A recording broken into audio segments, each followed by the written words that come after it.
affirmations don't work, not because people don't believe in them, but because they are unwilling to accept that the affirmation requires them to allow life to be different to them. So if I say to you, affirmations don't work, it's because I'm looking at that one little piece and not letting go of my grip that I have on the way things are. But if I give affirmations a try and I follow the formula, the I am formula, and I'm willing to let go of my grip, then what happens is everything shifts and changes. Namaste. You're listening to the Sivana podcast. Join us on an exploration of Eastern spirituality, yoga philosophy, and conscious living for the new age. This podcast is a production of SivanaSpirit.com, the best place to shop for unique clothing, spiritual handcrafted jewelry, healing gemstones, and fair trade gifts from the Far East. Now, here's your host, Brett Larkin. Hello, Sivana family. As always, thank you so much for hanging out with me, for being here, listening, and for all the love you give the show. Remember, your support in the form of an iTunes review really rocks my world, and more importantly, it helps other people looking to transform their life through yoga and meditation find the show. So if you haven't taken a moment to give us a review on iTunes, even if iTunes isn't how you normally listen to the show, I would so appreciate it. Now, in today's episode, we're going to learn how to shift our perspective and move from what author Maureen St calls 3D linear thinking to 5D multidimensional thinking. Maureen will be offering us practical tips on how to expand our perception of what is possible and open ourselves to higher frequencies. She's going to share with us specific word choices and phrases we can use throughout our day to shift us into higher states of consciousness. And she's going to be telling us how to reclaim our power and let go of the victim mindset, which for me personally is something I'm always working on. Many of the little language changes and manifestation tips Maureen gives on this episode, I have already started using. So I hope you get value from what she has to share as well. Maureen, thank you so much for being on the show with us today. Tell us about 5D. What is this fifth dimension that you're writing about in your book? Well, first of all, thank you for having me. It's a real pleasure, and I love doing this interview with you because it's the opportunity to talk about some things that are happening in the reality that a lot of people don't understand or don't know what's going on. And they're looking at it and then saying, oh, and then they're ignoring it because it's so different from what's around us. So 5D is the energy or the vibrational data set, if you will, where we're in this yummy place of unconditional love. We're interested in other people. We're interested in the earth. We're not interested in competition, but we're interested in growth and evolution and creativity. So sometimes I'd say, well, think of what heaven might be, and then that's 5D. So, but we have to also take into account the fact that when we're in 5D, we're also actively participating in the third dimension and moving our energy through the fourth dimension to be in 5D. We're actually able to observe the third dimension. So sometimes when we're slipping into 5D, we don't even know it. And I'll show people how that happens and why it's important to understand that. Because once you understand it, it's easier to stay in that vibration than if you didn't understand it and you're just popping around. So the first thing to know is getting to 5D or the ascension energy is going to happen in a gradual way. So I want to make sure I'm on the same page with you and that listeners understand too. So is it like the third dimension is a little bit more of like our linear thinking? I know that some experts like to talk about like left and right brain to just sort of put this into context for people. Is it a little bit like that where 3D is more linear and this 5D that you're talking about is maybe more that right brain space? Well, the first part I agree with. So 3D is very linear, and 5D is embracing both mind and heart and working together like a marriage of the feminine and the masculine energy, the loving energy and the analytical energy put together, which has never been done that way before. So first of all, I want to explain, when I was raising my children, one of my sons who was very out there, always getting in trouble, finally did something really mature. And I was telling my mother, I was so excited, and she said, well, honey, kids don't grow up in a straight line. And then I said, what does that mean? I was so shocked. And she said, well, once they do something really brilliant, then they'll probably do something really stupid. So, don't get too upset when that happens. And that's us, and this is true across the board. If we decide we want to lose weight, we go to the gym, we make some progress, and then we slip back, and then we make more progress and we slip back. And that's the normal progression. It's normal to move into this state of 5D and then slide back to 3D. So 5D, if you fall in love and you have this amazing feeling of love and compassion towards all of life, you're driving your car, somebody cuts you off, you don't mind. They're probably in a hurry. Somebody stands in line and jumps ahead of you. You don't mind. You're fine. And that's 5D. In 3D, we're keeping score. In 3D, we're buying a car and we want to get the best deal that we've ever gotten from that dealer. We want to, take that dealer to the cleaner or whatever. So we're always in that competition zone. In 5D, we're not satisfied with a deal or a contract unless we're both satisfied. In other words, we're motivated to experience success for our person that we're working with. They're no longer my competition, they're my partner. And what's so interesting is when you're in that state, you feel so much compassion and patience for someone that you want them to be satisfied. It's not even like you have to make the effort. Now, the benefit of understanding this is that you can proactively put yourself in a place where you keep reinforcing that 5D energy. Very often we set up a stage where we're in the 5D space, but then we don't stay there. So we go for a walk, we're, by the water or, by some beautiful park, and we see something that really uplifts us and we feel in this lovely space. But how do we stay there? And the answer is we notice how we talk, we notice how we think. And one of the ways we do that is we have word choices. So for example, instead of certain words, I teach people to say other words. So I choose to not use the good and bad word. I choose, I'm choosing not to use right and wrong. And instead, I'm using words like, this makes me happy. This feels like a match. I like this. And the forever common thing that people say is, I have to. I have to go get my kids from daycare. I have to meet my partner here. I have to do this. I have to do that. And in America especially, nobody is telling us we have to do anything. And so once we banish the have to from our consciousness, we're literally telling that energy that would want to control us, that energy of mass consciousness moving along, we're stepping out of that and we're choosing. So I'm going to go get my kids because I like to pick them up on time. It makes them happy. Or I'm going to get my kids because I like, not seeing any extra charges if I'm late. That's a powerful statement of ownership and exercising the awareness that we do have choice and that we can manipulate the reality around us,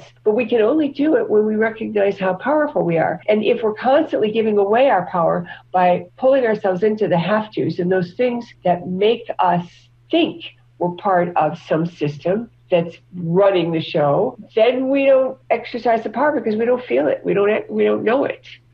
This is so yummy, and you're saying so many interesting things that I'm really personally resonating with as well. I think what I'm hearing you say is that we have these moments where we're in 5D, like maybe we're walking on a beautiful country road, or for maybe many of the listeners, it's like in their yoga or meditation practice that they experience this sense of wholeness where, yes, competition fades away, and it's like we want what's best for us and everyone else at the same time. It's just this beautiful state where it's like two opposites can even be true at the same time. Maybe, correct me if I'm wrong, and that's not an issue. It's just okay. But it's like, how do we bring that state back into our daily life? And what I love that you're saying, and I'm hearing that's a little bit different from, I think, folks I've talked to before, is this focus on language. Because I find myself doing that all the time too. It's like I look at my calendar for the next day and I'm like, oh my gosh, I have this appointment and I have to do this and I have to do that. And I catch myself and I'm like, all these things that are scheduled are things I love. It's just like the fact that they're on a schedule and I have, like quote unquote, have to do them, that somehow that's upsetting. And I think what I'm hearing you say is that that's like using that have to language is me giving my power away, and I maybe should replace it with like, I want to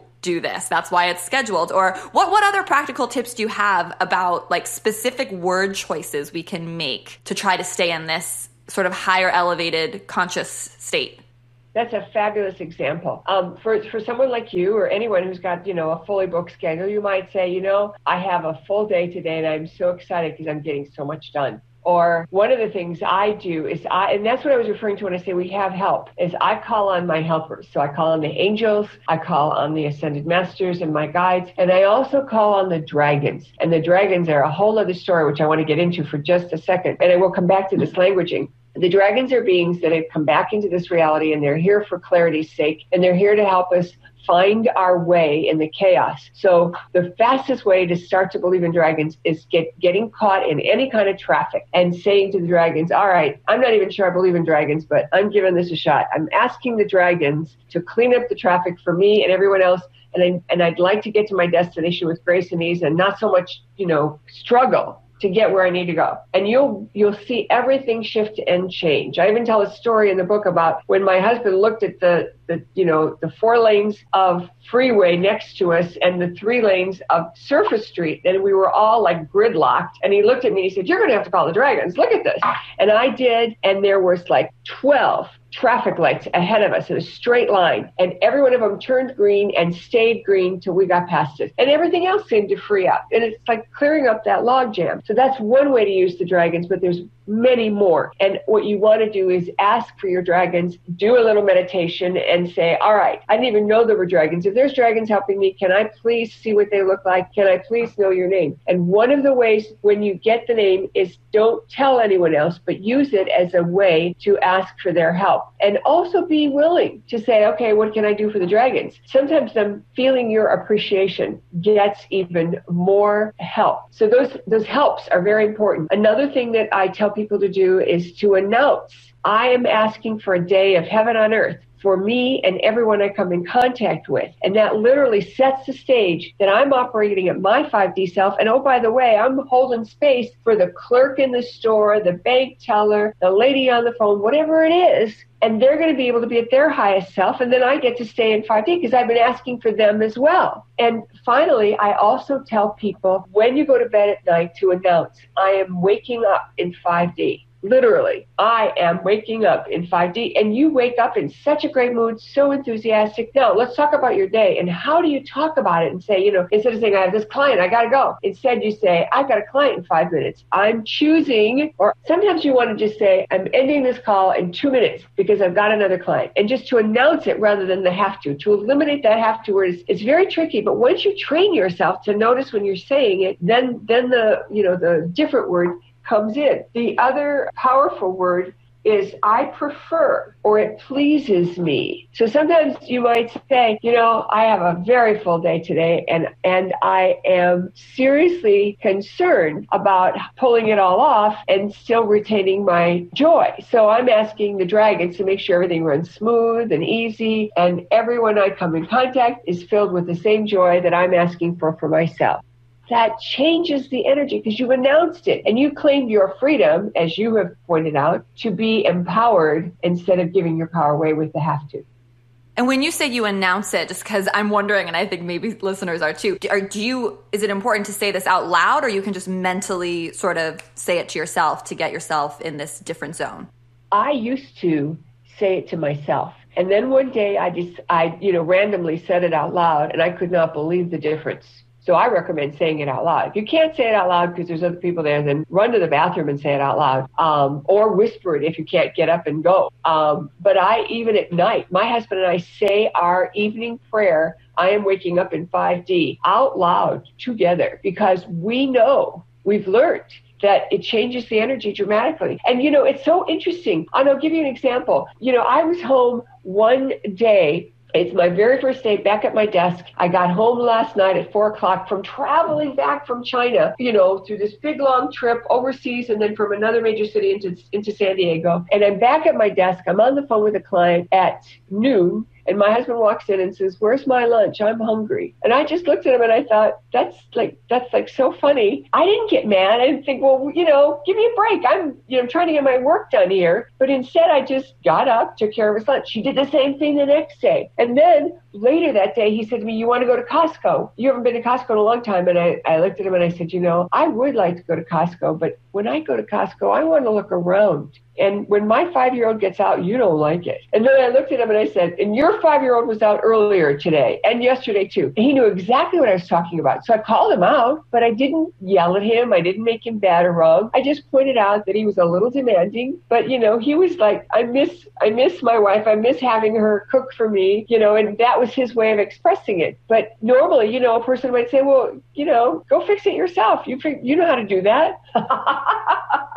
The energy is so different. It's so loving and joyful that the need to be tit for tat, for example, doesn't even occur to you. So when someone's yelling and screaming at you about anything, and again, when you're asking for a day of heaven on earth for yourself and everyone you come in contact with, no one is going to yell at you. But let's say you didn't do that and someone's screaming at you. When you're in 5D, you kind of look at them. It's almost like you're Neo in the Matrix when they're shooting bullets at him and he's moving left and right and he's looking around and you can see him thinking, wow, I didn't know I could do that. And that's exactly how you feel. You feel like, wow, that was an incoming. Boy, I didn't feel that either. Wow, that's so cool. And so you're observing the person trying to, break your stride or break your happiness, but you don't care. You notice, but you're not upset about it. You're not taking it in because you're staying in your power. And that's why it's so important to not give your power away with a simple word like have to. I love what you're saying about giving your power away. And I think it's something we all do just subconsciously all the time without realizing it. I also want to ask you about the resistance that people have to this, because I can visualize or imagine, and even myself, right? It's like, okay, well, this sounds great, but it seems like a lot of extra work and energy for me to set this intention. So you're saying, we can call on helpers, whether you believe in dragons or, whatever it is you believe, just ask and invite in help. And that's going to be one step you can take. But what about for people who are still maybe skeptical and they're like, well, this sounds like then I'm, again, end up constantly making my husband's lunch when I don't want to, or if other people aren't participating in this with me and my family, it's like I'm just going to be the one stuck doing everything. Or I'm sure you get all sorts of resistance from your clients. So maybe you can walk us through some of those things. But those were the two I thought of. Yeah, and I even get resistance from my husband. There's no easy experience without making it a choice. So the first thing a person wants to realize is that when they exercise their choice of free will, what happens is they've pulled their power back in. And humans have way more power than we realize.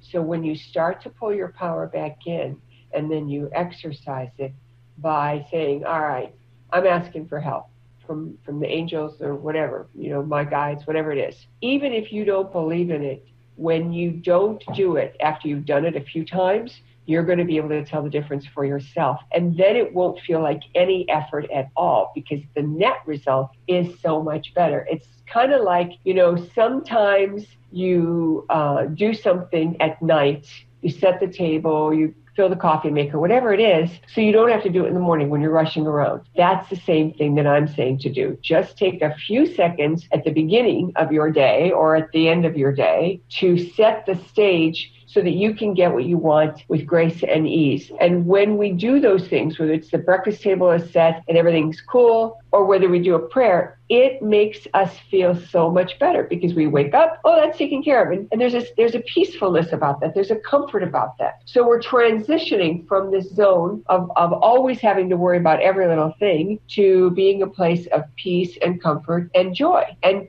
think about all the things that we have that are mechanical that do that for us. We now have, people's phone numbers in our phones. In the old days, I actually memorized people's phone numbers, not because I needed to, but because it was easy for me and I could. And, so back then I just dialed someone's number when I wanted to talk to them. I didn't, look them up on my phone or pull up the speed dial. And so that's what we're doing. We're creating a new set of experiences that are framed in a way that's going to give us a lifestyle that we're going to really, really like. When we get to a spa or when we go away to a resort in a Caribbean location or some sunny spot and we totally relax, we are so happy and we have such joy that can emerge from us. And that joy is like rocket fuel to manifest anything you want and to manifest an set of experiences of life that you really, really want. And so once you figure that out, it's silly not to. And it's just like once you get in the habit of filling the coffee maker at night, so you don't have to start it in the morning, there'll be times that you'll forget about it, but most of the time you'll do it because it feels so good to wake up. Some people have coffee makers that have timers. I'm not even a coffee drinker, but I can tell you that if I could smell the coffee when I'm waking up, that would make me pretty happy because I love the smell of coffee. So what we're doing here is beginning to understand the reality. Now, I want to talk a little bit about fourth dimension because we haven't really talked about that, and I want to explain something. Fourth dimension is a portal. For everyone who is from the East Coast and in New York or nearby, Grand Central. You would never go to Grand Central to spend the night. You use it as a nexus to get somewhere else. It's a portal. Same with airports. We go to the airport to get comfort, get somewhere else. And that's fourth dimension. So fourth dimension still has polarity. There's still good and evil. There's still energy that'll pull us way down into that, dump kind of a place, that vortex, kind of like in the movie What Dreams May Come, where the protagonist had to go down into the dark space to get his wife and convince her and to pull her out of her self-made discomfort into that place where he was. And it also has a high place, and that high place moves so fast that you move right into fifth dimension. So when you're in that joy, when you find that happy, joyful experience, even if it's just a conversation with somebody that you didn't expect to go so well, then what happens is you can stay there. And that's very powerful. I had a conversation with a woman yesterday where she actually got addressed at the gym in her boy shorts. An older woman thought she was a man coming out of the women's locker room going swimming. And, she said, "You be here, you're a man." This older woman was very confused and very upset. And so the woman, kind of did her thing and said, "I'm a woman," and grabbed her breast and she said, "I'm a woman," and the woman finally backed off and she went swimming and she came back and the older woman was waiting for her. And the older woman was extraordinarily aware of how uncomfortable she had made the other woman, the swimmer, and wanted her to know that she felt bad, that she was sorry. And these two women hugged. They had an exchange that they would never have had if this one thing had not happened. And that's this vacillation between third and fifth. So the woman, the older woman, must have had some difficult experience where a man did catch her by surprise. And so she was a little bit on the alert for that kind of thing in her consciousness and was confused in the moment and recognized how uncomfortable that might have been and wanted to make it right. Wasn't satisfied just to walk away, but waited to make it right. That's moving into 5D, and that's the kind of experiences we're going to have. I also have more confirmations on people know how to know when you're in 5D, and I'd like to share those. Okay, perfect. I want you to share them, but before you move on from 4D, I want to make sure that I'm clear. So it's like, I understand the analogy of it being like Grand Central. So it's almost like you kind of have to go through this kind of like chaos or discomfort or sort of like this little tiff that these women had as like a launch pad to get from one to the other. That's true. I mean, that's one way. That's exactly right. That's one way. But it isn't always that way. Sometimes 4D drops you down into, I'll call it a no man's zone, like where Robin Williams was rescuing his wife. And it's just kind of a gray, dark, depressive kind of energy. And we've all had days like that. And whenever you're feeling like that, one of the easiest ways to fix it is to simply say, "Dear God, show me how much I'm loved." Or just even to the universe, show me how much I'm loved. You don't even have to say God if you don't want to dig out. And that energy will shift and change. And I've been in a really dark place, where a relationship ended and then, what I thought was going to be the love of my life fell apart, and I was just in the worst place. And I joke around and saying I was in such a dark place that I didn't want to get out. I didn't want it to do anything. I just wanted it to end. And I didn't know how to do that because I was unwilling to cooperate. And so I asked, and my guide said, just ask to be shown how much you are loved. And that one little thing, people come out of the woodwork to tell you how important you are, what a difference you've made, or why they think you're special. And you start to change. It's amazing. So that 4D place can be the launch pad to take you higher. It also could be a place where you fall down low and need to find ways to get out.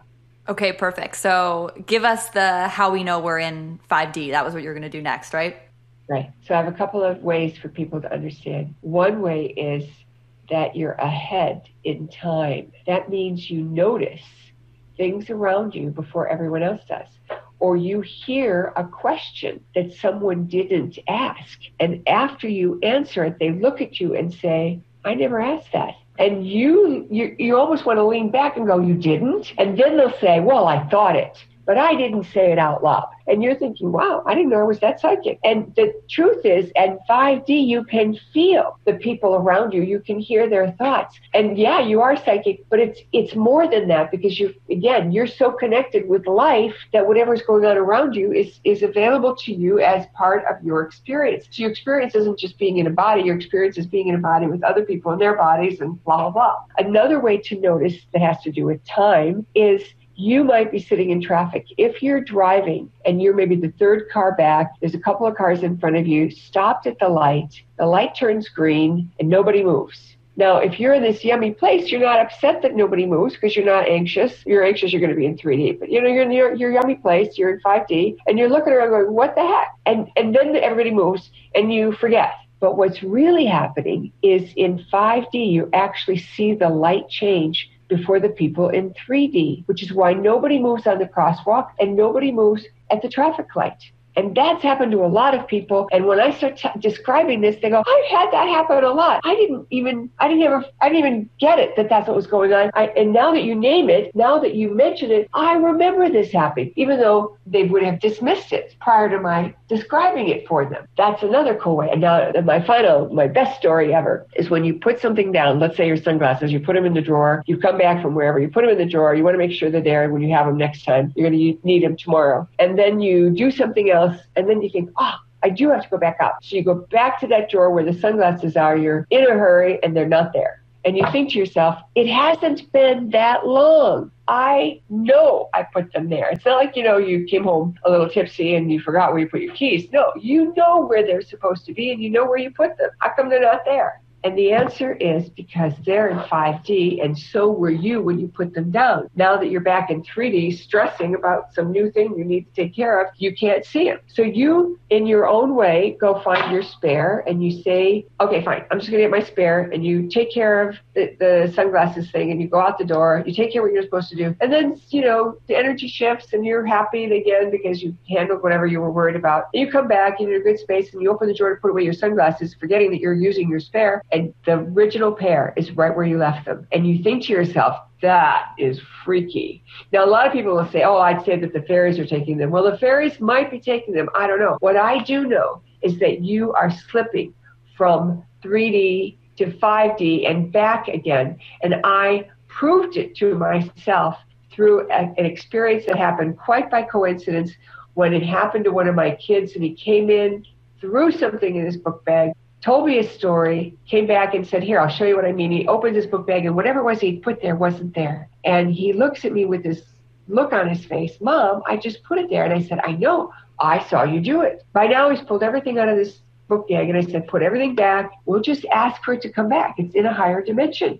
And I was at home in my own home with my own, energy, not really thinking. I would never have said that in public at that time. And so he came back in the kitchen, finished his story, and I said, okay, now go back and look. And he had put everything back. So now he opens his backpack, and the missing item is right there, right where he put it.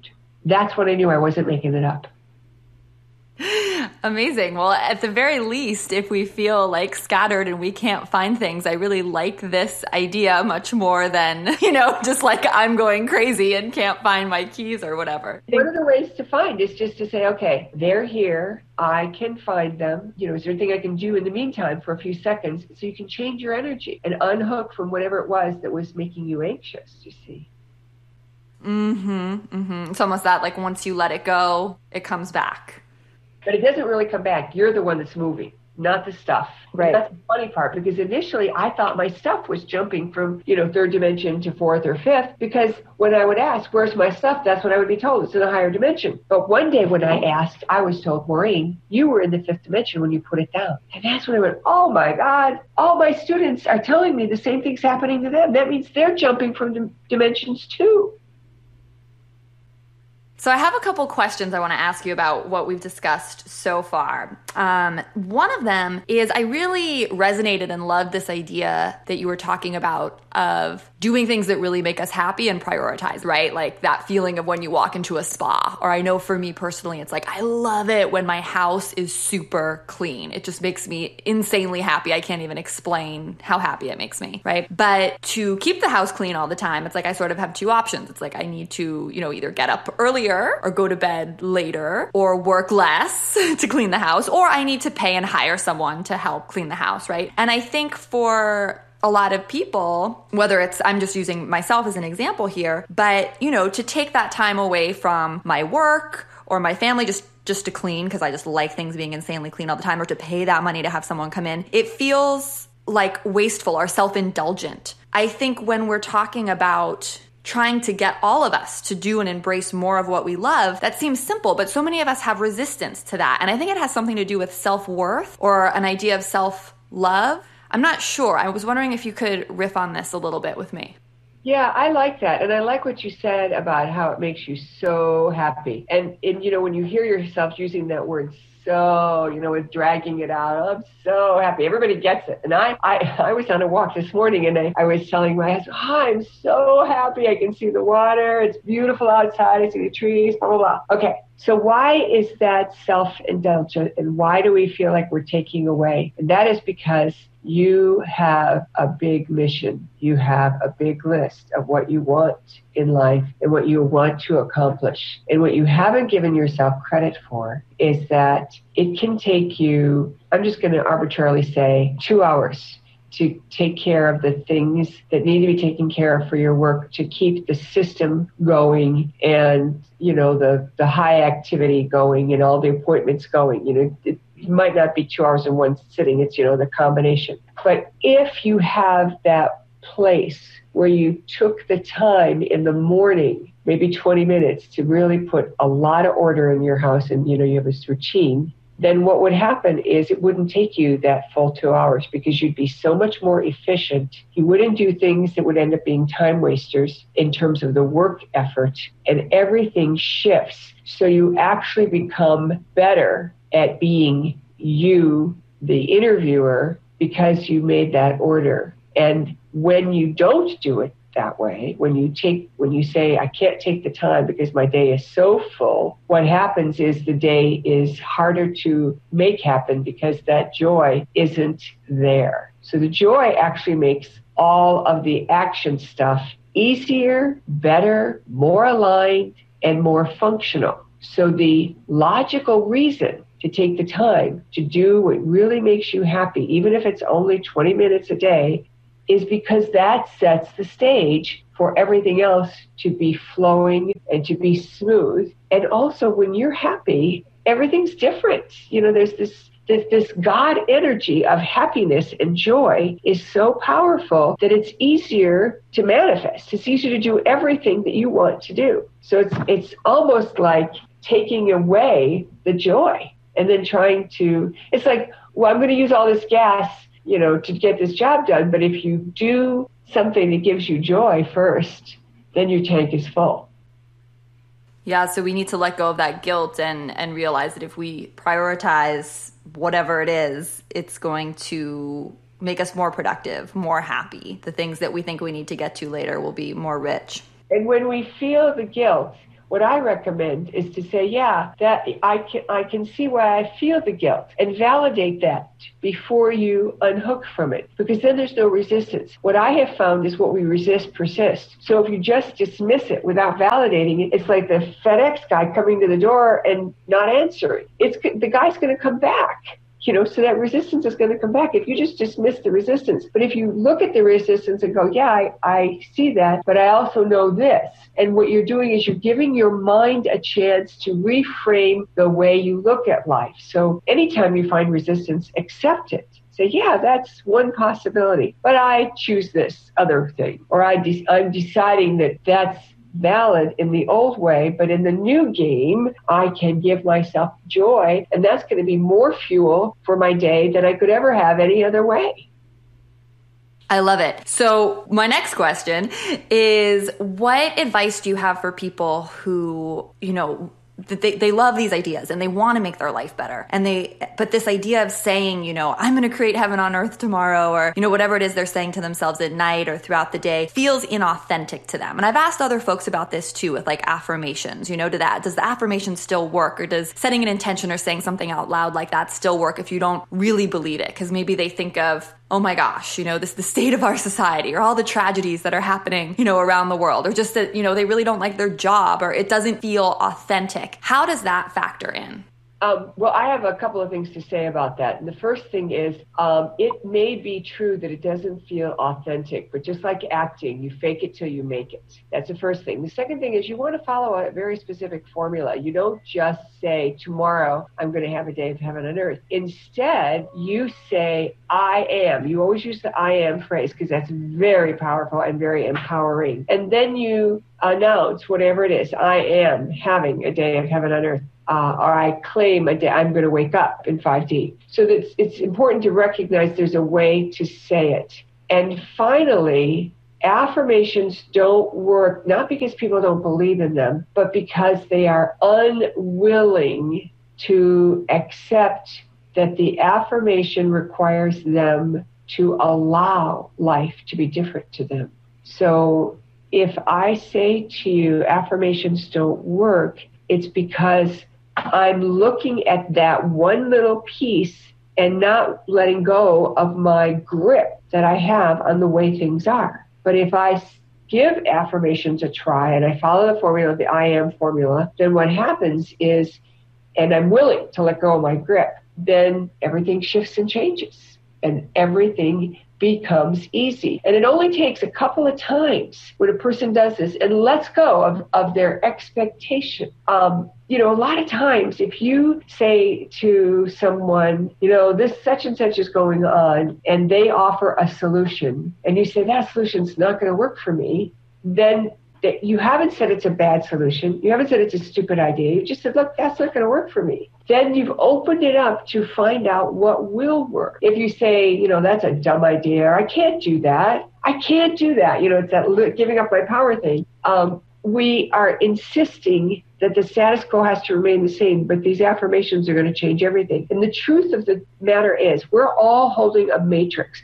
We're all holding on to the matrix. And when we give ourselves permission to loosen our grip, we actually get something that we weren't expecting. We get something that we didn't know could happen. I helped my husband manifest the car of his dreams a couple of years ago, and even he was amazed because he had found the car he wanted online. It was a used car, but a classic, a really nice German car. And he was so excited, but when he called the dealer, it was gone. And he said maybe it was even a lost leader. It's just a way to get people to call the dealership. And I said, I don't know. And then a week or so goes by, and he finds the same car in another dealership with fewer miles and $1,000 less in the sticker. And he tells me about it as he's going to bed. And I said, well, where can I find the phone number? I'll call the dealer tomorrow and see if we can get it. So I went to bed, and on my way to sleep, I actually asked the dragons and my angels to make sure that this car would be available for my husband and that he would be able to buy it if it was a good choice for him. The next day, when I got up super early because I was on the West Coast and I was calling an East Coast car dealer, when I asked my dragons, could you help me get this car? They actually responded to me and said, it's already taken care of. We don't have to help you. It's handled. So I called the dealership and he said, there were a lot of people that said they were going to buy that car. Let me have a look at that. And he comes back like 10 minutes later and he said, I am so surprised. We still have that car. And I said, what is it going to take to hold it? He said, well, just give me $500 on a credit card. And I said, okay, done. There could have been other versions of the reality. I don't know. What I do know is that when I went to bed, I made a very clear intention that we would be able to pull this off, and it came together. And it came together in a really yummy way. And that's what I'm talking about. But had I been worried, well, maybe somebody else is going to buy it. It's a really nice car. It's a cool car. It's a great car, whatever. Then I'm holding all those other versions of reality. I'm hanging on tight. And that's the thing that we have to surprise ourselves. There's a story in one of my earlier books called Be a Genie, where a young man wanted to manifest tickets to a concert.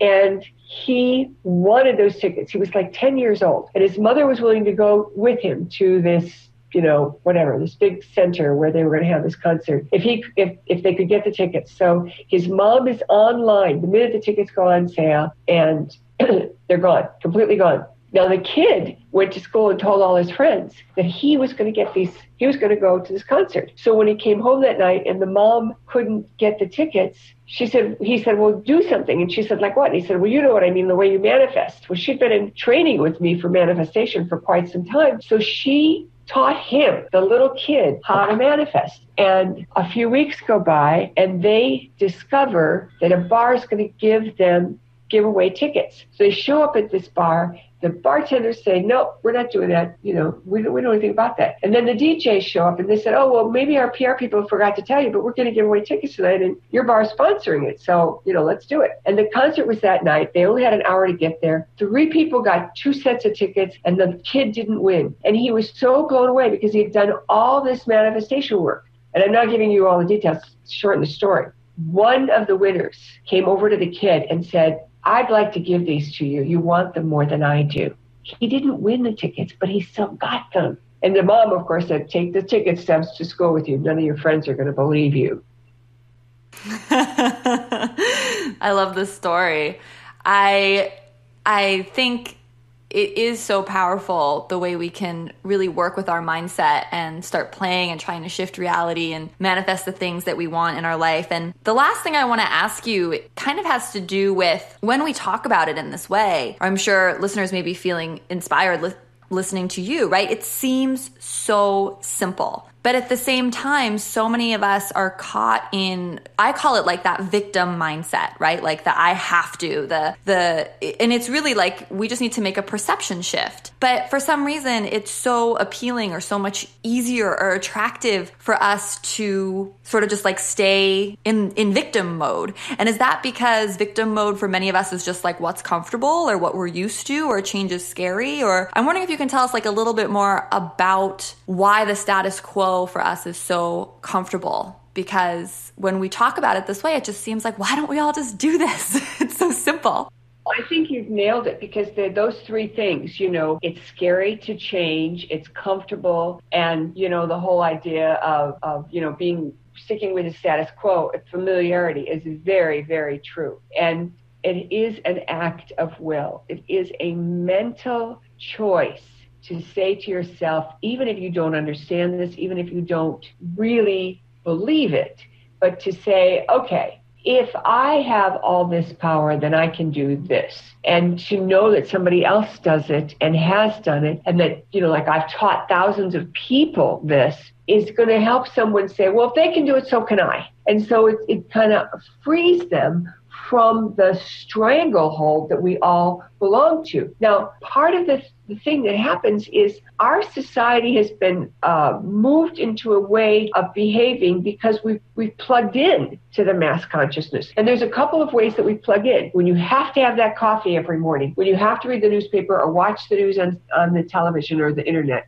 those same things that everybody else does. When you're watching a football game and everybody else is watching that football game, that energy pulls you into that same energy of the have to. So you're being pulled along with the masses. So one of the ways you can change that out is to look at some of that stuff and say, I'm going to skip that today. I'm going to step outside of it. And even that little thing of skipping your coffee and not having it till 11 o'clock, or blowing off a football game because you really don't feel like it, you want to do something else instead of just doing it because everybody else is going to do it and they're going to talk about it at the water cooler. And that's the thing, there's comfort in the belongingness of, my done, she done me wrong story, and her she done me wrong story. We're kind of, this friendly competition of how terrible life is. But the minute we decide at the mental level to unhook and to try it out, you'll start to see, whoa, that was amazing. And in my case, I have the good fortune of being able to be connected, and I've worked hard at building that connection so I can actually say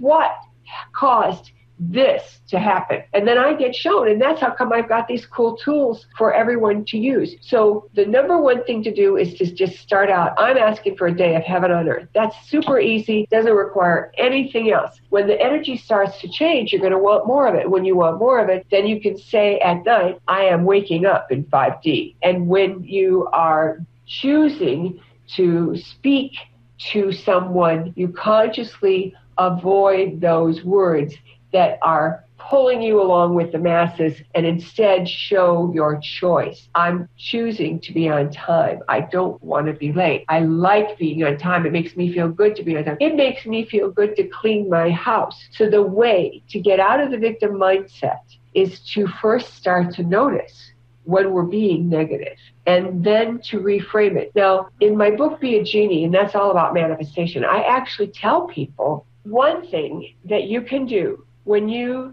are being negative or you're feeling in that victim mode, I hate my job, I hate my boss, whatever it is first allow yourself to just notice. And instead of resisting it and judging yourself for hating your boss or hating your job, instead, what you're going to do is say that that's true and validate it. Remember, what you resist persists. So validate how you feel, that it makes you feel crappy, you hate the job. But then take on 2 or 3 positives that are directly related. So I hate my job, but it has great pay, it has great vacation, and I love my coworkers. So you're telling the universe, yeah, there's this piece that I don't like, but then you're also telling the universe, but I like this, this, and this. So you're reinforcing your joy, and you're putting all of the attention on the joy. And there's even a scientific principle that I can say is just like this experience, and that is noise-canceling headphones. Noise-canceling headphones are able to clear sound because they take a copy of the offending sound, the engine, the lawnmower, whatever it is, and they copy it, and then they invert it and sync it up with the sound so that the two are completely aligned and the wave collapse because they cancel each other out, and then the sound is gone. You would never be able to cancel sound that didn't already sound. You can only, noise-canceling headphones can only remove sound that has been made, that it's capturing and then inverting and collapsing the wave. So when we have a negative thought about anything, we're noticing, and then once we notice, we go, yeah, that is true. But, and then you add the antidote, which cancels that feeling, and then the seeds are the new ones. So you always have at least 2 or 3 positives to follow. And once you get yourself in that habit, it's very interesting because the energy changes. And my angels taught this to me when I was 21, and I was in a college that I hated, and I didn't want to stay. And I asked for a tool, and they told me twofers. And it's easy because pizzas are twofers, right? So first you notice that you're in the victim mode, and then you find 2 positives. So you wouldn't say, I love my husband and I love my kids, because that's not related to the job. You would always focus on something that's related. And if you're in a relationship that you want to stay in, but you're not happy, then focus all your energy on the stuff that you do like. And those will grow enough that the thing you don't like will either go away or minimize. And that's very powerful. I love it. These have been such great tips, and I definitely feel inspired to try, especially a lot of the language things you've been talking about as I move throughout just the rest of my day here. So I'm so grateful for that. I'd love it if you could tell listeners how they can stay in touch with you, where they can find you online. And I know you've written a bunch of books, so which one is maybe the best book to start with if they just want to get more involved in everything you're doing? If they're just getting started in their own spiritual work, I highly recommend Be a Genie. It's a wonderful, very down-to-earth book. And then if you're into the esoteric scene and you want to know what's going on with the dimensions and how to be proactive in that way, I recommend Waking Up in 5D. My website is MaureenSt.com. My blog is .blog. Same thing, MaureenSt.blog. You can buy my books on Amazon and Kindle and wherever books are sold, because they're everywhere. And you can reach us at info@MaureenSt.com. I also have freebies on my website. And right now I do have a freebie for youthing. So anybody who's at a certain age where they want to start, growing younger, I have a wonderful free 8-minute meditation that they can download and use, and a really cute storyline. And I'm also doing a special event on October 5th. In addition to that, we are offering a free guided meditation, Divine Government. You know, we can moan and groan about our government leaders, but we pray for our kids, we pray for our family members, we pray for our friends. Why not pray for our government leaders? They need it probably more than anybody.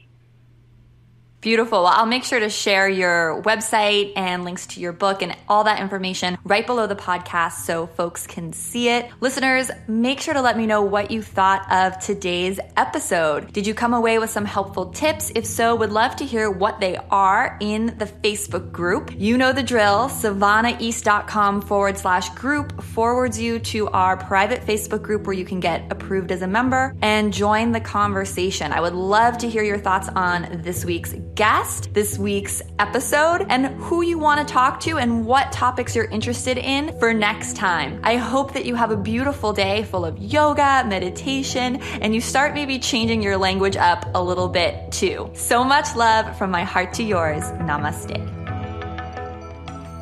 You've been listening to the Sivana podcast. To find out more about Sivana, go to SivanaSpirit.com or follow Sivana on Facebook at Facebook.com/Sivana Spirit. For daily inspiration, check out our blog at SivanaEast.com. Be sure to join us next week for a new episode, and thank you for listening to the Sivana podcast.